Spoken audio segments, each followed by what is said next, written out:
It was a cold, crisp, clear day this April 19, 1775. I woke up a little after 2 a.m. when I heard the church bell. It was a symbol of the signal that the redcoats were coming to conquer. So I grabbed my musket and my supplies and I headed over to the Wright Tavern because that was the agreed upon rendezvous point. Welcome to the Wright Tavern.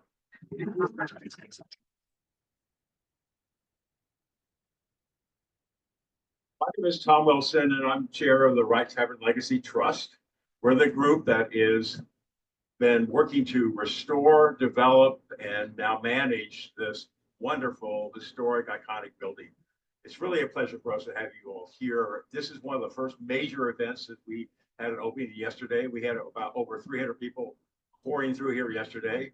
We don't know how many we're going to have next Friday and Saturday, but there may be more than 300. So we'll hang in there.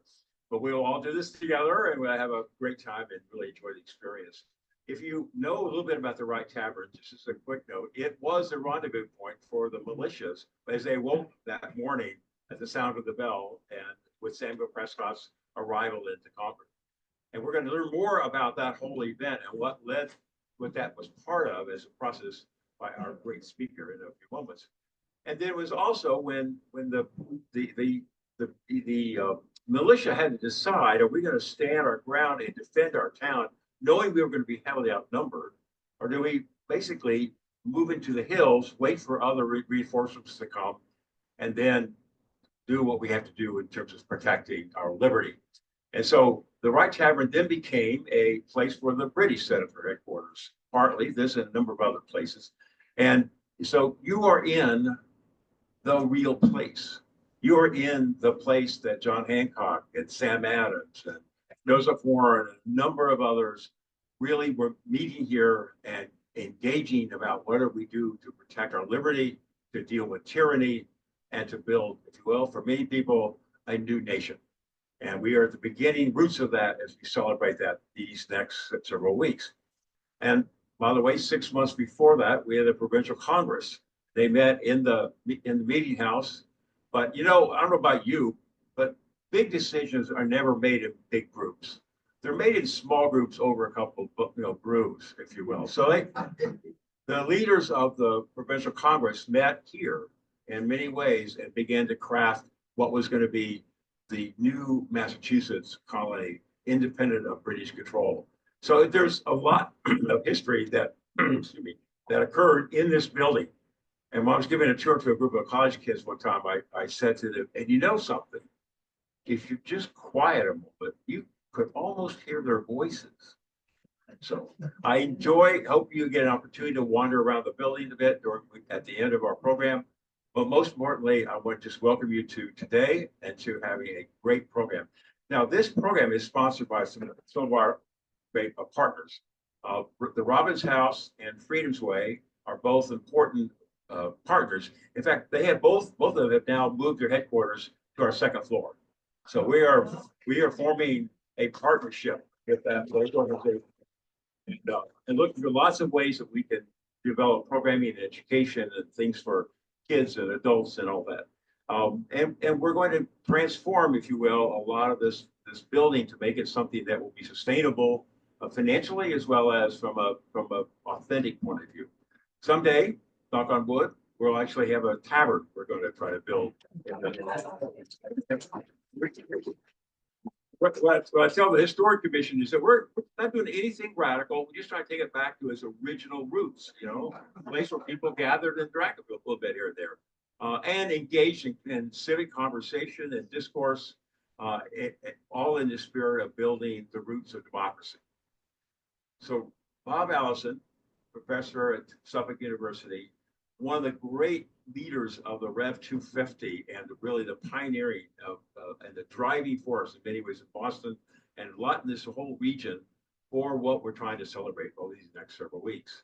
It really is my great pleasure to invite him to come and join us and you to join with him as we begin to explore.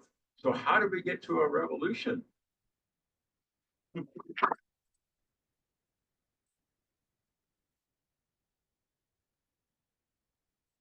thank you so much, Tom.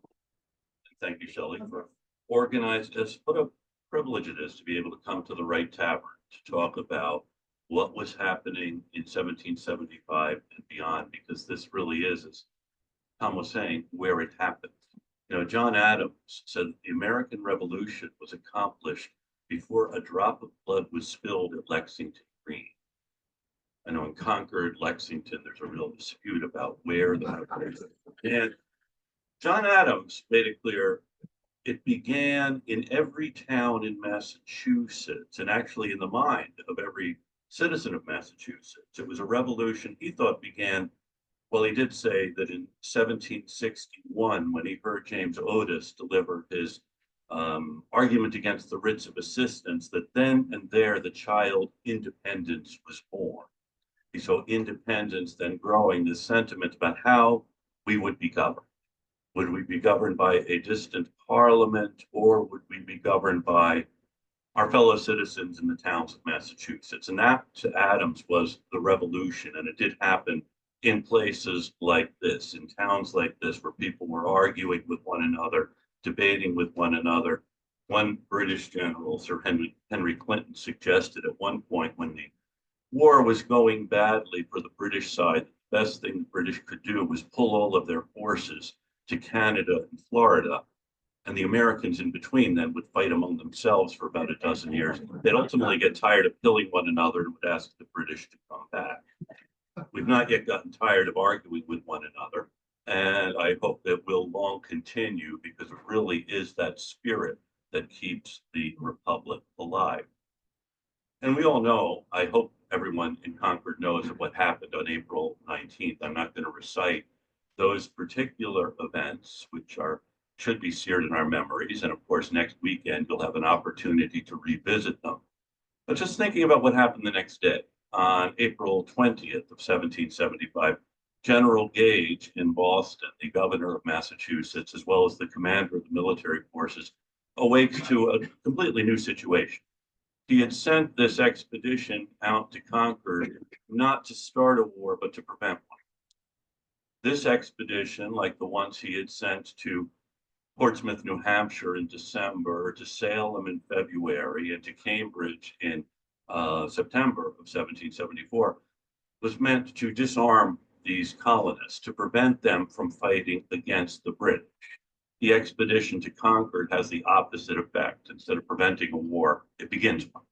And thus, on April 20th, General Gage awakens in Boston, in a town that is now surrounded by 15 to 20,000 militia troops from throughout Massachusetts.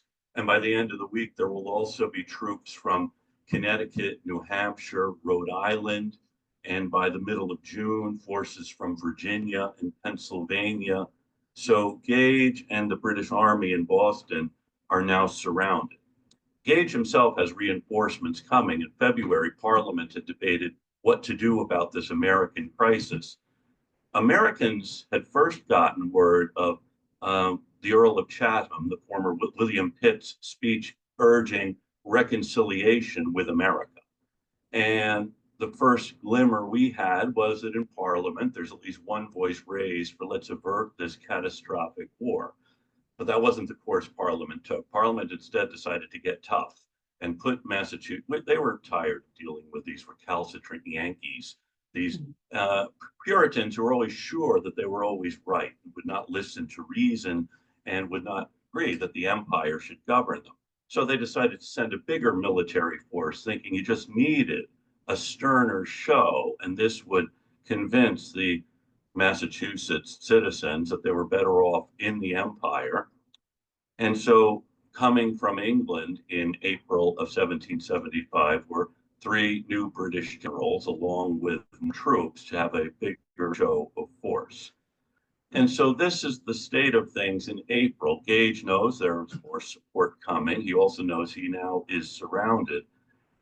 And just to think for a moment about something that did not happen, according to the writings of Anne Holton, whose brother was a customs collector in Boston, and she wrote to a friend a few days after the events here that it was a good thing this happened, because the Sons of Liberty had planned, knowing that April 21st was St. George's Day, and it was a day of celebration. St. George, you realize he's the patron saint of England? We all know that we all know the patron saint of Ireland, but somehow we don't understand the patron saints of Wales, England, and Scotland. And St. George was the patron saint of England.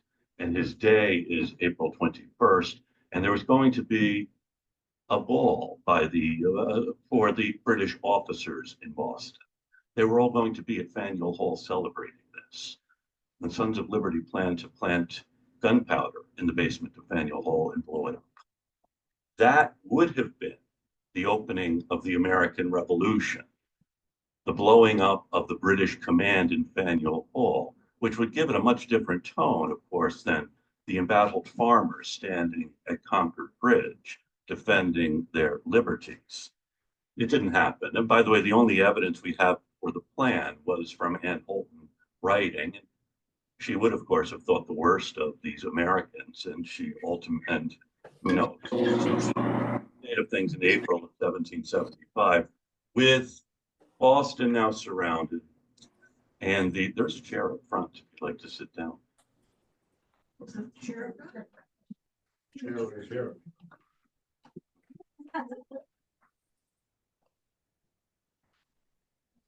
The Continental Congress had met the previous fall in Philadelphia and sent a plea to the king to have Parliament lighten up, call off the ministry, and a petition called the Olive Branch Petition. And the Congress adjourned until May, thinking if we give the king until May, that will give us time to get his response. And when the Congress reconvened on the 10th of May, they seem to have gotten the king's response. It happened here in Concord. That is, the response was to start a war. And so Congress reconvenes, and also on the 10th of May, another big event in the story of the Revolution, Ethan Allen and Benedict Arnold had captured Fort Ticonderoga and seized the weapons being stockpiled there. Benedict Arnold went to get them on behalf of the Continental Congress. Ethan Allen went to get them on behalf of a group called either the Bennington Mob or the Green Mountain Boys, depending on your point of view. And not to use them against the British, but to use them against the New Yorkers. As a long story, we don't need to get into the story of Vermont. So the colonists now are arming themselves much more vigorously, and Congress reconvenes in May to deliberate on the next step.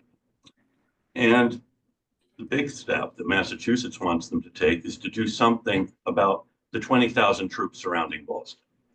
Not that it is does actually pose a problem for the provincial government of Massachusetts, which is now meeting in Concord. They moved to Watertown subsequently, because you have 20,000 or so armed guys surrounding Boston. And the soldiers from Massachusetts, the militia troops from Massachusetts, are ostensibly under the command of Artemas Ward. And the militia troops from New Hampshire, Connecticut, Rhode Island, Virginia see no reason to listen to orders given by someone who is from Massachusetts. Each militia was under the command of its own state, own province. And actually, each town militia was an independent entity. And in fact, even within towns, someone joins your militia group because they're your guy. They join yours because they're your guy. And there's no reason why your guys are going to listen to him. So it's a disorderly, potentially disorderly group, chaotic group. And these soldiers, these militia troops, and I'm not going to denigrate their valor or their service, but they were doing us all a big favor by coming into arms, being part of this force now surrounding the British. And they were there to fight, not to do the things that are really essential in a military camp, like dig latrines and keep things orderly.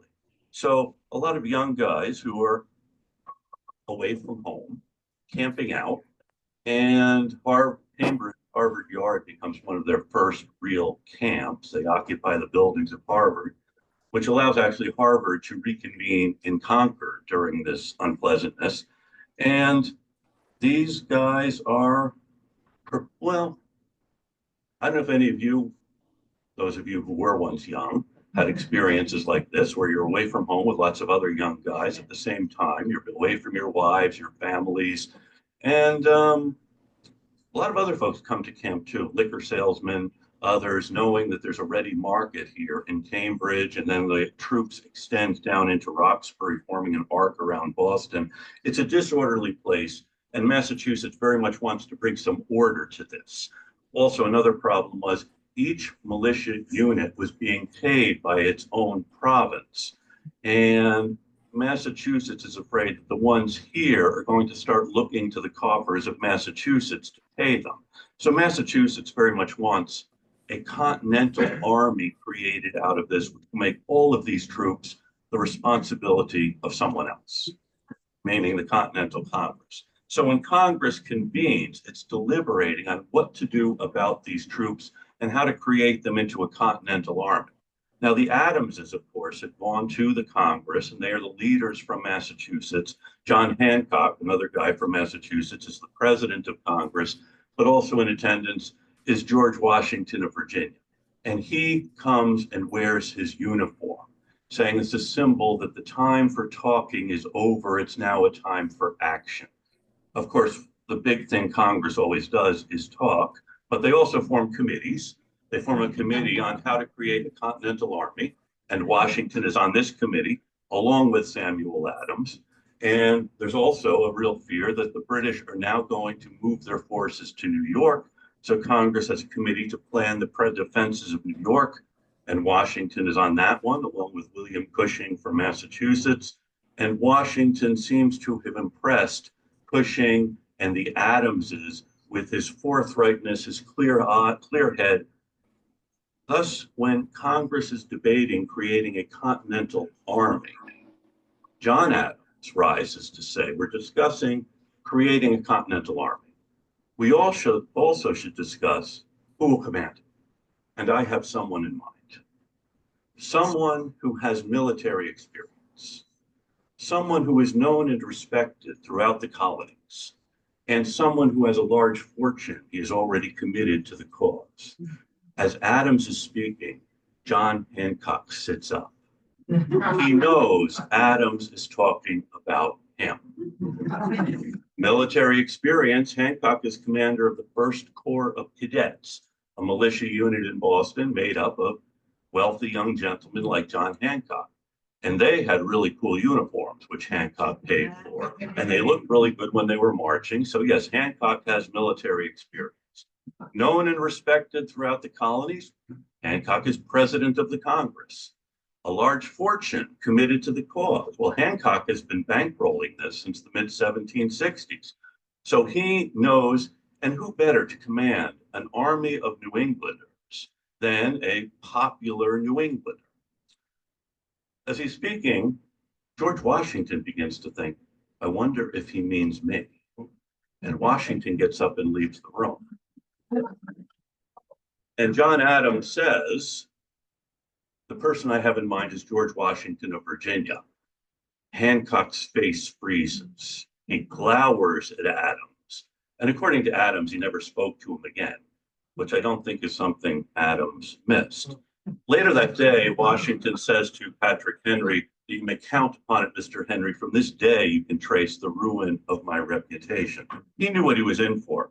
And Washington thus is appointed to command this Continental Army in the middle of June. Just one other episode I should mention to you. Here in Boston, Boston now is surrounded, and the surrounding towns like Dorchester, Roxbury, Charlestown, Cambridge were primarily agricultural towns, which fed the town of Boston, also provided it with firewood and other real essentials. And the colonists surrounding Boston realized the British depended on the surrounding areas for these provisions. So the towns now being occupied by the Continental forces, the towns which were now loyal to the new independent province of Massachusetts Bay were not going to be providing the British. So the British were looking to the harbor islands, as well as to Noddle's Island, which is today East Boston. which was where Bostonians grazed their cattle and sheep.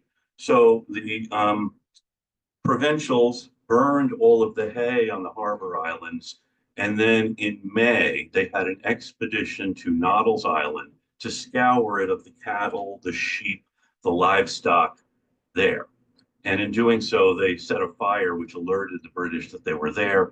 And this was actually the biggest engagement after Lexington and Concord was the Battle of Noddle's Island or Chelsea Creek. The colonists were scouring the island of livestock, and this was the first time Americans from different states fought together under one command, the first time they used artillery, and the first time they captured a British warship. So it's the first naval capture of a war. And in our side didn't actually have any naval vessels, but they captured the Diana, the British sloop built in Massachusetts, took the mast, put it up on Prospect Hill to be a flagpole, and then blew up the Diana. By the way, this event will be reenacted this May, May 24th, Memorial Day weekend. Chelsea, East Boston, Revere are working together on a reenactment of this event, which will culminate. There will be livestock there as well as the blowing up of a warship in Boston Harbor. So something to look forward to.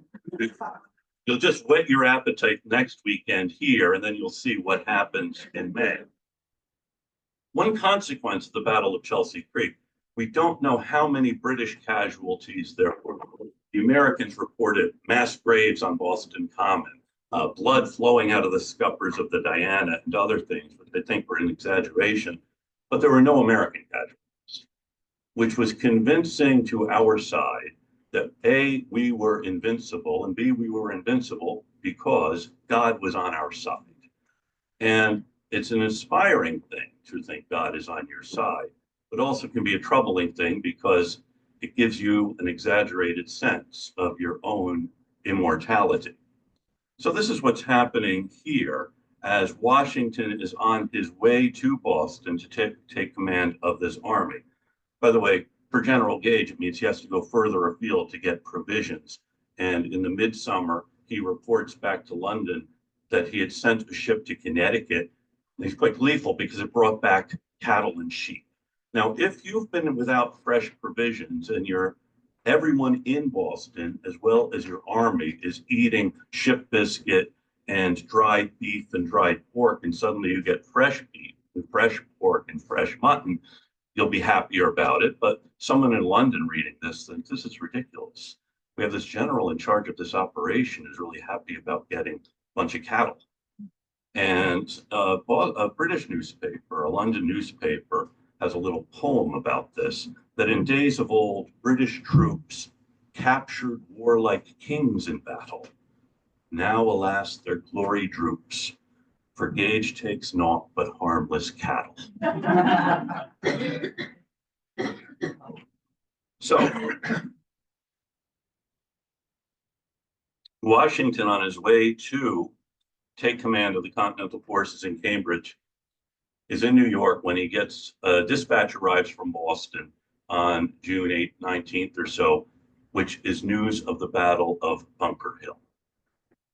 The biggest battle so far between British troops and these colonists who managed to hold off 2.5 British assaults on Breed's Hill before the army retreats, preserving itself. The British objective on the day of the Battle of Bunker Hill was not to take Bunker Hill or Breed's Hill, and we don't need to argue about which hill was which.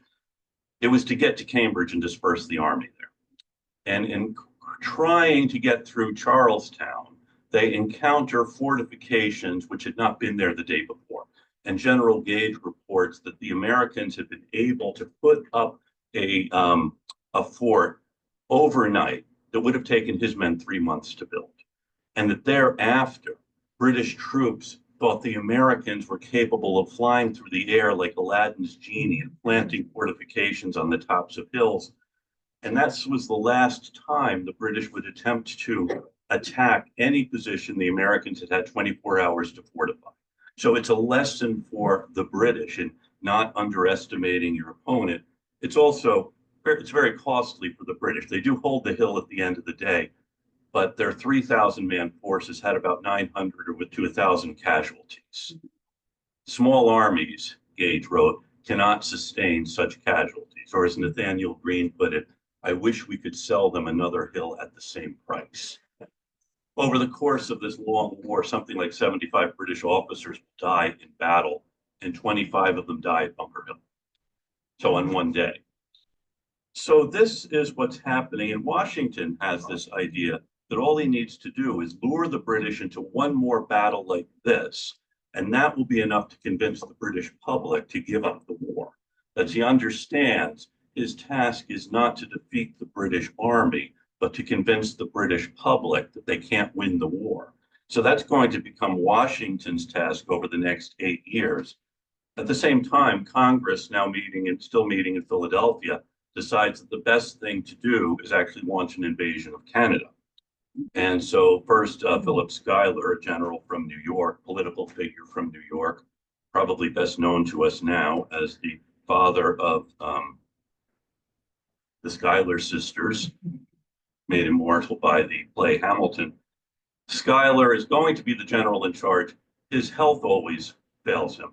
And so command is given to Richard Montgomery, another general. The Canadian invasion doesn't really work. And so it's something of a distraction as Washington comes to Cambridge to take command of this army and make it into a force that can secure American liberty. Washington's always clear about what the end of this is. It's securing the liberty of the Americans. And he does cut quite a figure.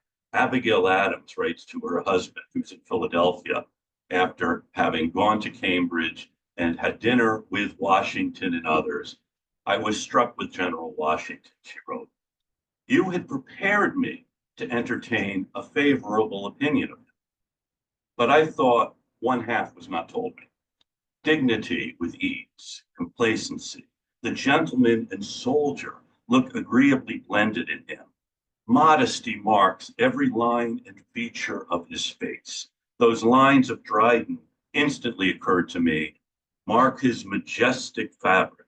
He's a temple sacred by birth and built by hands divine. His soul's the deity that lodges there, nor is the pile unworthy of the god. And Phyllis Wheatley, who is now living with her family in Rhode Island, writes a much longer poem about Washington. And it ends with this wonderful quatrain, proceed, great chief, with virtue on thy side. Thy every action let the goddess guide. A mansion, a crown, and a throne that shine with gold unfading, Washington, be thine. And Washington is quite embarrassed by this because he hasn't done anything yet. And Phyllis Wheatley is an international celebrity. Her book of poems had been published in London. She had been received at court. She is regarded as a leading poet of her generation. And here she is writing a poem about him. And he puts it away. Well, we'll come back. We may come back to this later. What happens with Wheatley's poem to Washington? I am reminded, a fairly recent biographer of Washington lamented that there wasn't much poetry written about him. There actually was. Much of it isn't very good poetry.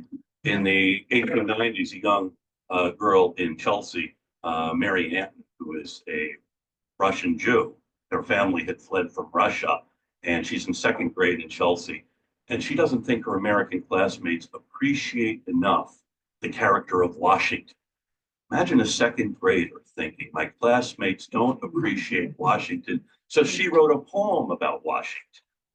And she said the real stumbling block for her, she does go on to have a career as a writer, was that there are no words that rhyme with Washington,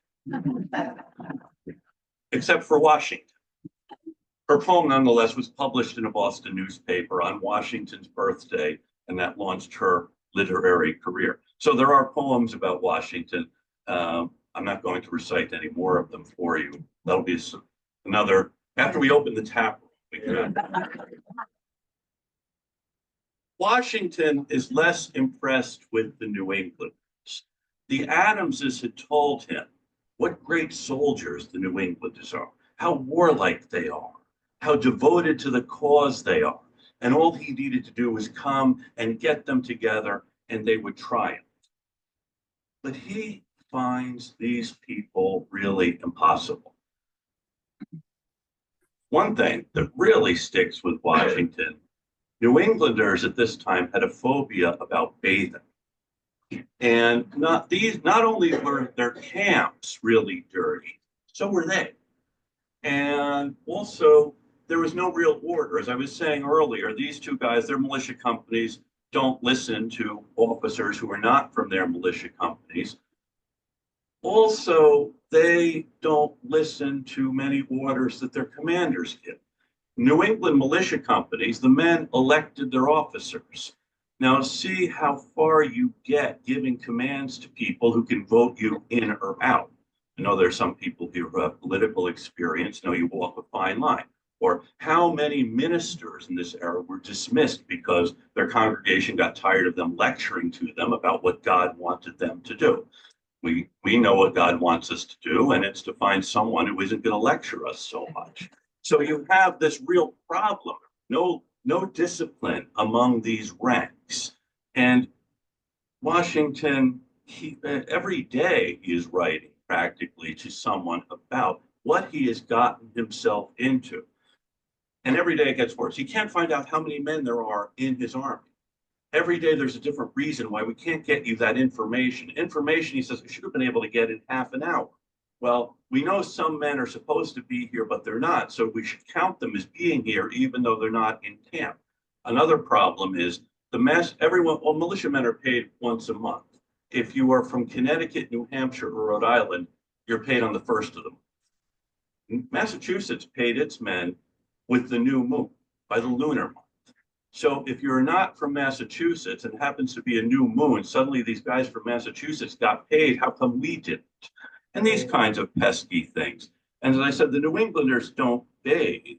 And in Washington's general orders on August 27th, 1775, he writes, the general does not mean to discourage the practice of bathing. That is, he'd been telling them to bathe since he had arrived in June, whilst the weather is warm enough to continue it, but he expressly forbids any persons doing it at or near the bridge in Cambridge. The one way over the Charles River was this bridge.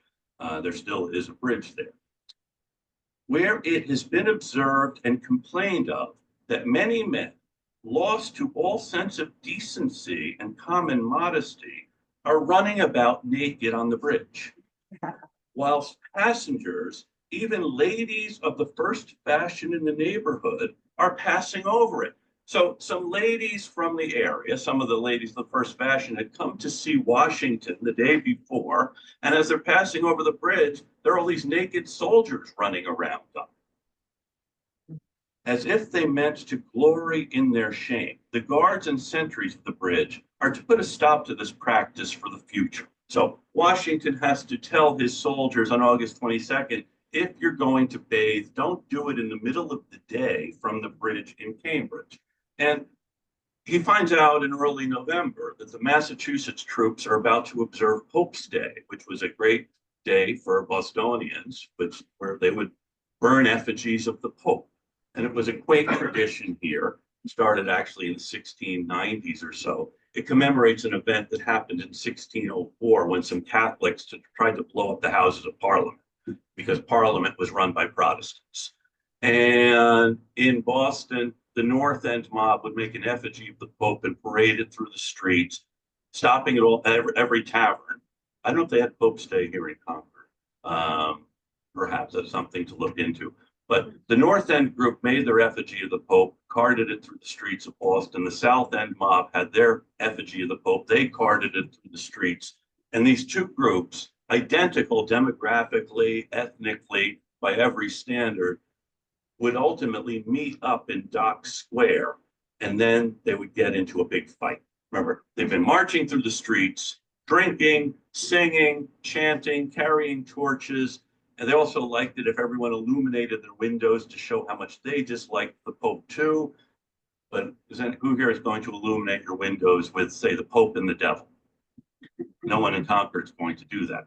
Well, if you were in Boston and you did not illuminate your windows, it's also kind of made them happy because then they would smash your windows. So this combines a lot of things that seem to appeal to, I have to think, a group of people who you're not going to find in Concord, people who like drinking, parading, smashing property. Was an historian, he's no longer living. There's one school of thought that says we should not speak ill of the dead, but as historians, that is mainly what we do. This historian in Western Massachusetts wrote a book about rioting in Boston, and he divided riots in Boston into two categories. Those rioters whose political principles he shared were the good ones, and those with whom he disagreed were the bad ones. And these Pope's Day rioters he seemed to like. He called this working class exuberance. And I always think he lived out somewhere in the Berkshires. I, of course, am a property owner in the city of Boston, and I advise people who want to demonstrate their working class exuberance not to do it on Porter Street.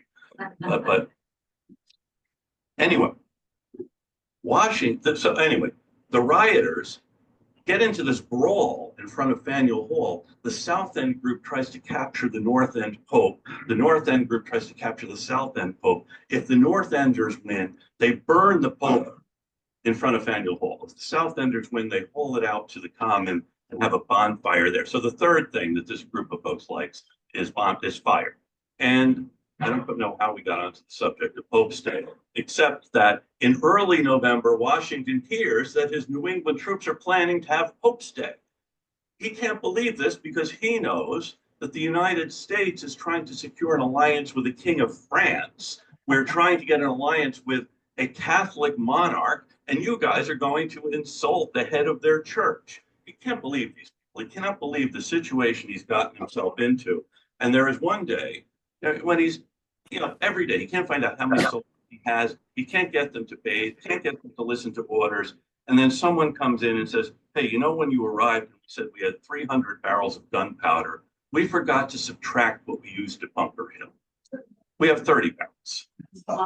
Every man can fire his weapon 9 times. Another thing Washington has noticed about these men is they like to fire up their guns because it's kind of a fun thing to do. At that moment, he probably heard guys out in the street firing. And at this moment, he sent everyone out of the room except for his secretary, Joseph Reed.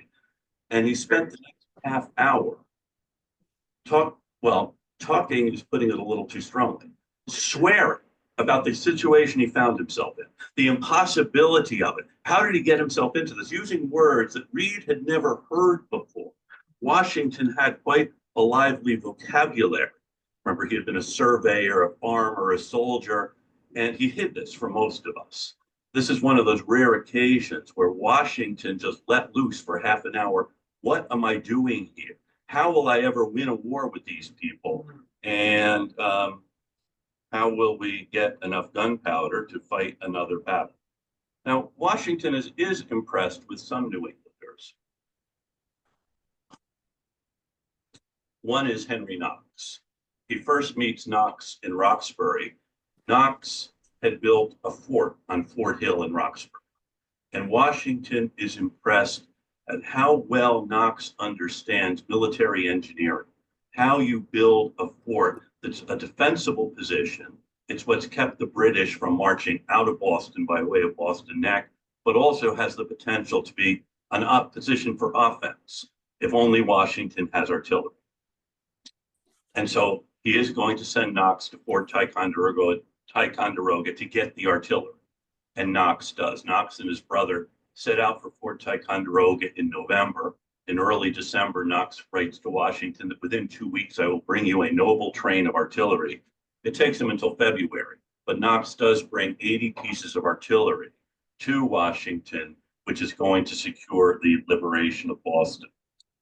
Nathaniel Greene, a Rhode Islander, also impresses Washington. He first meets Greene also in Roxbury, where Greene's Rhode Islanders are camped. And what impresses Washington about Greene is his men know how to dig latrines. It's the cleanest camp he has ever been. And so Greene is immediately brought to be on the front line at Prospect Hill in, well, it's now in Somerville, but that becomes the front line of the American camp. And when the war ends 8 years later, there are only going to be three general officers who have been part of this since the siege of Boston: Washington, Greene, and Knox. And they all meet first in Boston, Cambridge, and Roxbury, when Washington is wondering how he got into this situation. Another who impresses him is John Glover. And Glover only became commander of the Essex County Militia by accident. On the night of April 18th, was Paul Revere was riding out here to warn folks that the British were on their way to seize the artillery being stockpiled here. Some of the delegates to the provincial Congress were staying along the route, and one of them was Jeremiah Lee, who was the delegate from Marblehead, as well as the commander of the Essex County Militia. Lee, along with Elbridge Gerry, were staying at an inn in what then was Menotomy, now, of course, is Arlington. And fearing that the British column was coming to arrest them as members of the provincial Congress, Lee and Gerry jumped out of a window and spent the night in a cornfield. Remember, this is April. It was, as Tom was telling us, a cold, miserable April night. They spent outside, and Lee, who was not a young man and also quite a large man, developed pneumonia and died. And that meant that Marblehead and Essex County needed a new militia commander, and that becomes John Glover. And Washington recognized, just as he had no artillery, he also did not have any naval force. Happily, Glover did. Glover had a sloop Hannah, which he then sold to the Continental Army, and it becomes the first naval vessel of the United States. And in November, Glover is sent down to Philadelphia to raise a force of men who can fight both on land and sea. And what do we call men who can fight on land and sea? Marines. And what was the date that Glover opened his recruiting station? Just seeing if there are any Marines here. November 10th. So this is all that's happening here. Now, in Washington, as I said, sends Knox for artillery. And so the year 1775 is ending. The year had begun something of a mystery. The British and Americans are both trying to avert a war. A war has begun. And now there's a war going on here, and a Congress trying to figure out, really ineffectively, how to fight it. There's a large American military force in Quebec. In fact, on December 31st, the Americans tried to besiege Quebec and capture it. The Americans held Montreal, but did not find the Canadians rising in support of the Americans' revolution against the British. That's really a story for another day, what happens in Canada. And in this dramatic siege of Quebec on December 31st, General Richard Montgomery dies and Benedict Arnold is wounded, and the Americans then begin their slow retreat up the St. Lawrence and back into New York. January 1st, so the year ends with that debacle, which no one here would have known about. The new year begins on January 1st at Prospect Hill, where the sloop of the Diana, now a flagpole, has raised from it the Grand Union Standard. January 1st is the day Congress had decreed the Continental Army comes into existence. It was unclear what the Continental Army was fighting for. Remember, the resistance had begun because we wanted to secure our charter rights here in Massachusetts. By the end of the year, it's clear other colonies now are involved in this with different charters, but defending their rights as men and women.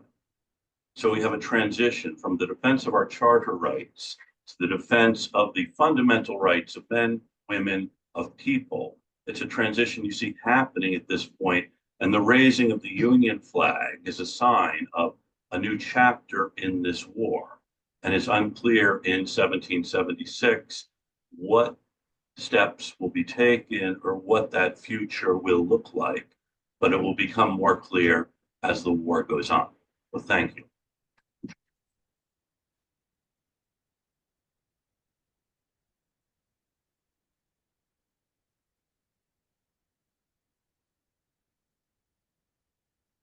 Do we have some time for questions? If you have time, I have time. Okay. Who would like? Yes. Yeah, so in terms of your conclusion of the speech, so all these individual wishes are so it wasn't at first, it wasn't about like the sense that we're all going to unite Americans. That was more or less the like by 1776 it gradually became, they developed this sense that we all have to be united as a independent nation to break away from the sovereignty. Right. Much like how, like for instance, Lincoln made the war between the states about slavery and the liberation of all people. Sort of like, I mean, Okay, it's a very good question for those at home who might not have been able to hear it. The question is about this turning of the war from simply standing up for our individual rights here into something broader, I think. yes. And the actual idea of uniting, I think Lincoln is part of the culmination of that. Because even at this time, even at the end of the war, there's not this idea that we're all Americans. Yes. And in fact, until the Civil War, if someone referred to the United States, it would be as a plural. The United States Right. are. The operative thing is these are states, but they're united. The Civil War makes it into the United States is. And that's something Lincoln probably sees this more clearly than anyone else. He is the first president, I believe, who uses the term nation for the United States as a nation, and uses the United States as a singular. You know, in the Gettysburg Address has the word nation, he repeats 7 times. I think you could trace every, I know someone who has more time on their hands, it's probably easier to do now, could scan inaugural addresses to see how often the word nation comes up for them. So, yeah, but this is something you see beginning here. And how you forge it into a nation is, of course, one of the big questions. And that's really a story of, if Tom asked how much time I had, I'm ready to stay here for the next 3 days talking about this. Many of you I know have lives to get back to. It's a good question, but it is something you can see really beginning here. Right. Yes. Can you say a little bit about free and enslaved Black people and George Washington taking charge of the Continental Army? That's a good question. Free and enslaved Black people, George Washington taking command of the Continental Army, and he really is stunned to see Blacks in the militia units, because you either might be hired as a substitute, or you're enslaved by someone, or you can be free and be part of this. And we know that the militia units from Kingston and Plymouth, about a third of them are people of color, African Americans or Native Americans. And we know they are part of this. You know, Peter Salem is from John Nixon's regiment from a little further west of us. So you do have Blacks here, and Washington is really horrified with this. So he actually wants to get them out. And over the course of this first year, he realizes they need all the manpower they can get. Now, one of the real interesting episodes happens when Washington is accompanied throughout the war by Billy Lee, who's a slave. He's his valet, his manservant. And he's in the portrait of the MFA portrait of Washington, the Delaware Crossing. And there's a painting that Lafayette commissions of him, I believe, Washington with Billy Lee. And you have Washington and Lee riding into Harvard Square, and there's a brawl among the soldiers. It turns out some of the Virginia troops, the Virginia riflemen, said something to these Massachusetts troops about the Black guys in the regiment, and a fight breaks out. And now it's a brawl in the middle of Harvard Square. And according to the story, Washington jumps off of his horse, throws the reins to Billy Lee, and he walks into the middle of this riot, and he picks up the 2 ringleaders by their napes of their necks. And according to the account, he spoke to them. But you do have this. And then the Phyllis Wheatley story, he gets this poem from Phyllis Wheatley, and he sends it to Joseph Lee in February. He has it published in the Pennsylvania Magazine. And this is when Washington then writes to her, inviting her to come visit him in camp. We don't know if that ever happened or not. But we do know that in the course of the war, Washington came to change his thinking about the institution of slavery. He said he would no longer buy or sell people. It's not a resolution he keeps, but he sees the incompatibility of this. So it's a change you see happening as Washington understands that you need all the manpower you can get. It's I don't think he goes far enough to satisfy perhaps us, but he goes further than many of his contemporaries did. So it's a good question. One of the great things about this story is we don't know everything and we keep learning new things. Other questions? Contradictions? Yeah. Yes, in the back. We're so focused on Massachusetts here and we stand back, he have all of Massachusetts government act. But what were the principal grievances outside of Massachusetts province? Why did Washington, feel the sympathy of Massachusetts? That's a very good question about why Massachusetts, what was happening in the other provinces. And a lot of them weren't as aggrieved as Massachusetts. Virginia was because the West had been cut off for Virginia. That is, back in 1763, the proclamation said there will be no settlement west of the Alleghenies. And of course, Virginians were looking at that area to sell the land. And others had specific grievances. They had not as severe as this one, but I think one of the things the Massachusetts guys are really good at doing is saying, if they can do it to us, they can do it to you. The British shut down the port of Boston, suspend the charter of Massachusetts as a way of isolating Massachusetts. But then, and thinking, okay, South Carolina will say we don't want them to shut down Charleston, Pennsylvania, we don't want them to shut down Philadelphia.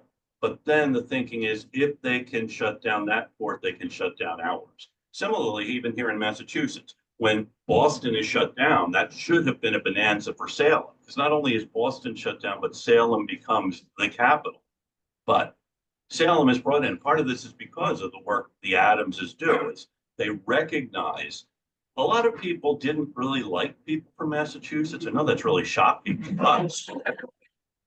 So convincing them that we're actually not that bad. Josiah Quincy goes off to London in 1774 in the wake of the shutting down of the Massachusetts government, and he expects the British public will be as outraged at the destruction of the tea as Parliament was. What he finds is the British public actually seems to support what's happening, what the Americans are doing. They're not saying people in Massachusetts, but the Americans, saying the Americans are defending the cause of liberty. And if Parliament can abridge the liberty of America, they can abridge the liberty of England. So making it into a cause, it isn't just we want our charter back because we know God's on our side, but we want our charter back because it allows us to govern ourselves. In the course of the war, one of the opposition members of Parliament will say that your war in America is going to bring down your rotten system in England. The British have this idea of virtual representation. Everyone's represented in Parliament by virtue of the fact that Parliament thinks about the needs of the empire, not just parochial local interests. Americans have this different idea that your representative actually does represent you. And if you don't like him or her, you vote them out. That's not the way Parliament operated. But in the 19th century, it becomes the way Parliament operates because they see the Americans actually do control their own destiny. So that's a very good question. Yes. A bit about Samuel Adams and taverns. He sort of used taverns as a way to. Since we are in the Wright Tavern, it seems appropriate to say that Samuel Adams and others used taverns as a way of promoting the cause, because taverns were great gathering places. It's where people came together, not in the meeting house. And by the town meeting often would happen in the meeting house, as well as religious services happening in the meeting house. The Puritans did not call the building the church. The church was the congregation, but a tavern is a less formal place to meet. And it was said that Samuel Adams could talk up to anyone as long as the subject was politics. If someone started talking about their children or the weather, he would get really annoyed and would walk off. So, by the way, Samuel Adams was not a brewer. He was not the happy guy you see on the beer bottles. His father was one of the most successful merchants in Boston. One of his businesses was as a maltster. Malt is an ingredient in brewing. And Samuel Adams, when his father died, took over his father's various businesses, and one by one he ran them into the ground because his real interest was not business, his interest was politics, and almost an obsession with politics. And he was very good at it. He burned most of his papers because for most of the 20 years before 1775, he was organizing a conspiracy against the British government. So we don't know quite how he did it. And until about 1770, he was not the front man. James Otis was, or John Hancock was, someone who had higher social standing, more renown. It's only when Otis has a mental breakdown and Hancock seems to be swayed to the other side that Adams emerges, Samuel Adams emerges. By the way, thank you for calling him Samuel because no one called him Sam. If you were married to him, you might call him Samuel. Otherwise, he was Mr. Adams. And there's no recorded time when Samuel Adams cracked a smile. He knew what was right and what was wrong. And in 1772, former Governor Shirley, who lived in Roxbury, and his house is still standing, it's worth visiting, the Shirley Eustace House, is reading the account of the elections from Boston for the assembly. And he looks at this list. He says, well, Otis I know and Hancock I know, but where the devil this brace of Adamses came from, I can't say. And Samuel Adams had been working behind the scenes. His father had started a group called the Caucus Club. It was a caucus that met in the long room above the Eatongill Meeting House, and they chose who would be elected at the town meeting and what the agenda would be at the town meeting. And then they would go out and talk to different businesses and say, this is who we're voting for at the town meeting. You know, if you go to a town meeting and expect, yeah, we'll just talk about things and see where things go, you know, there's someone else in town planning how things are going to go. And that's what Samuel Adams was able to do. He was a great political organizer. And so he organized the town meeting. And he also organized, thinking about a tavern as a place for gathering. Well, he organized a communication network. So the committees of correspondence, which emerged in 1772 and 3, was a way for the towns to communicate with each other. And then the Committee of Correspondence created by the Massachusetts Assembly was a way to communicate among the colonies. Under the British constitutional understanding, communication between colonies had to go either by way of London or governors could write to other governors. But here you have a committee operating from the provincial assembly that is then going to communicate with others, or the town meeting. It's an official body. And so Adams is a political genius, an organizational genius at doing this and using taverns, other gathering places, and they remain fundamental gathering places for communication, for organization. It's, even though we've been having a very good time this afternoon, it's not just a place to go and have a good time. Other questions or, yes?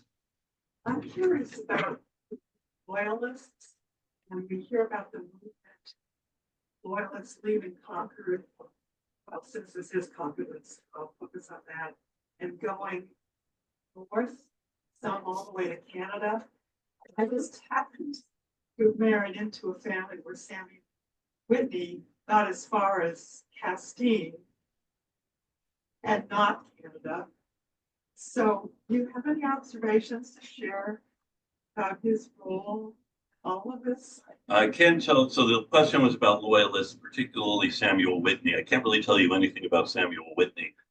I can tell you in Massachusetts, there were significant numbers of loyalists, and it depended. Concord had more than Lexington.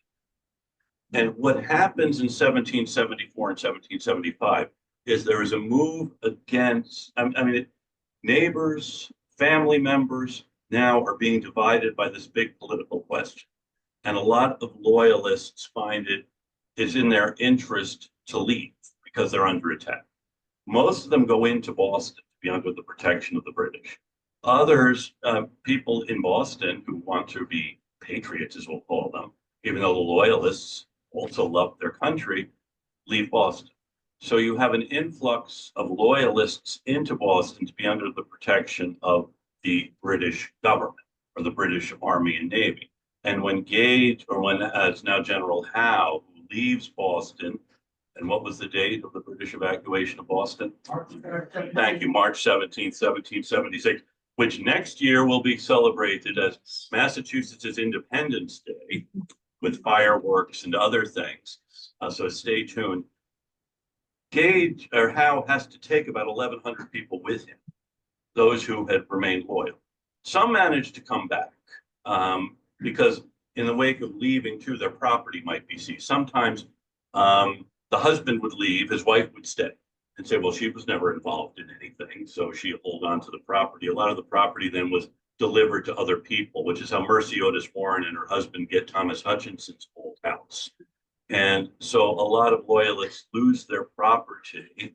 Your husband's ancestor managed to get to Maine where he was able to stay. And so it's a story that varies from place to place. In some places, there are those who want to remain loyal than in other places. By the time the British evacuate, they come to see Massachusetts as a lost cause, but we can hold on to the loyalty of other places which want to remain loyal, like New York, New Jersey, Pennsylvania, the Carolinas. There's always this thought that most people want to remain loyal. It's just these wacky Puritans who don't. But the loyalists really are among the real losers of the war, along with Native people. And, Thomas Hutchinson, I think, is probably the big loser.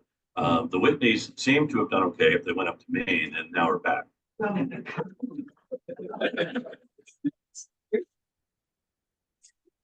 Samuel Whitney left Concord as far as we know in 1778 Okay. with his large family and one slave behind.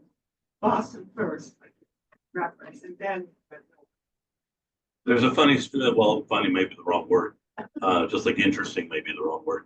Barnstable was the only, I'm told it's the only town that voted against independence, but I may be wrong on that. I keep being told by people, no, the next town voted against it too.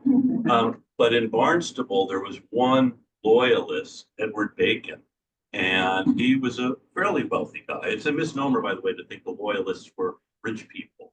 They came from all walks of life. And in fact, a lot of African Americans were loyal because they saw freedom coming more likely from that source. On the other hand, a lot of African Americans served in the Continental Army. But I'm blanking on the name of a prominent patriot in Boston who dies, and his widow and her 8 children. She was from Barnstable, so she goes back home. I don't know how many of you are going to have room when your daughter with her 8 children comes in. So her family didn't. So Edward Bacon does. So he's the town's lead. He's actually the Cape's leading loyalist, but he takes in this family because they've been displaced from Boston. They have to leave Boston because they're patriots. So it's really a story of personal connections and personal relationships, as well as this other story about political leanings. So that's, I guess, one lesson for today. Other questions or other thoughts? I think we're question. One more last question. One more. Thank you. Amazing storytelling. This is awesome. I'd be curious. Do you have any thoughts or stories about innovation? Yeah. Stories about innovation. Very good question. Well, let me think. Innovation often comes out of necessity.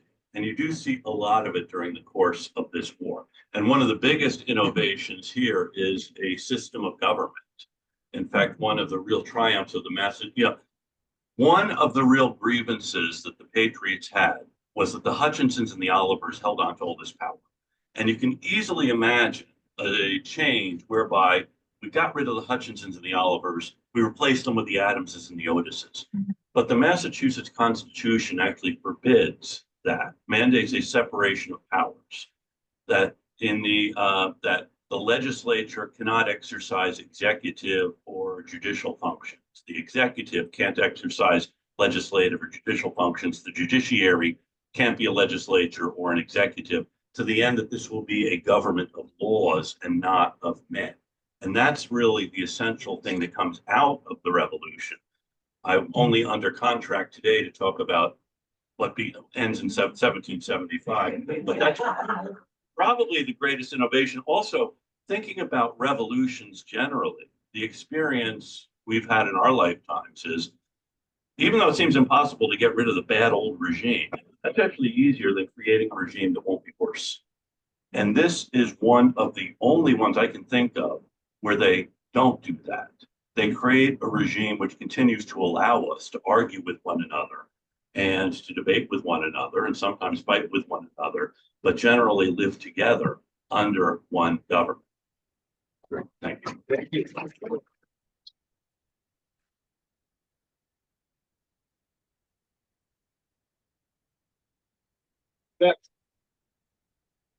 That was wonderful. Thank you so much. And both your story, your spirit, and your humor and everything else just made us really rich. I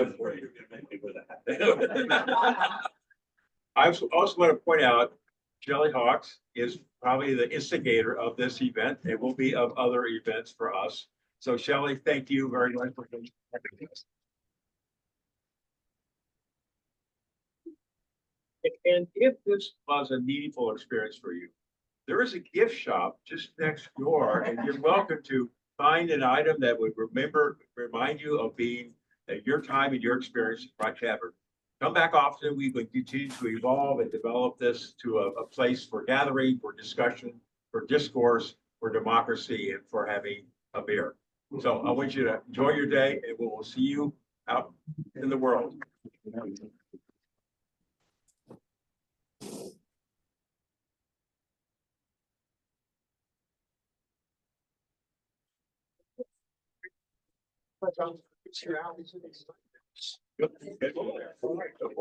Nice meeting